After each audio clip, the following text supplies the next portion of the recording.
might have seen this abandoned building along Hyde's Road. Maybe you've even driven by it in your school bus. But did you know that this mill carries a rich history?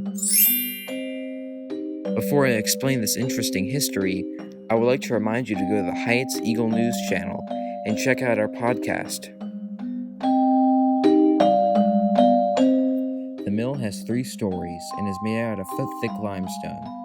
It was built in the 1840s and was used for grinding corn and grains into flour. In 1848, the mill was sold to George Beiber and his son James. After George died, James bought 100 new acres of land and made a new building. In 1848, the mill was sold to George Beiber and his son James. After George died, James bought 100 new acres of land and made a new building. James found out that the new mill would be too costly and hard to manage. The site went up for auction in the 1880s. Many people tried to manage the buildings but were unsuccessful. In the early 1900s, a fire completely destroyed the older mill and part of the new building. With almost nothing left, farmers left the building and it was abandoned. Later on, floods came and it completely destroyed the basement. If you go there, you can only see mud. The only thing left of the entire mill is the outer frame. Everything else is destroyed.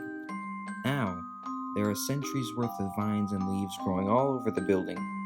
You aren't allowed to go onto the land around the building, as it is owned by the Ohio Department of Natural Resources.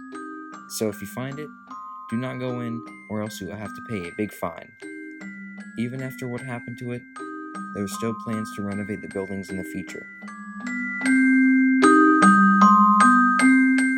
In 2019, engineers at the Ohio Department of Transportation had plans to connect 365 and Powell Road.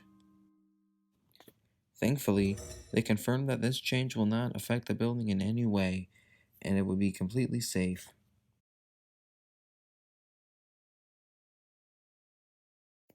And that's the end of our history on Beiber Mill.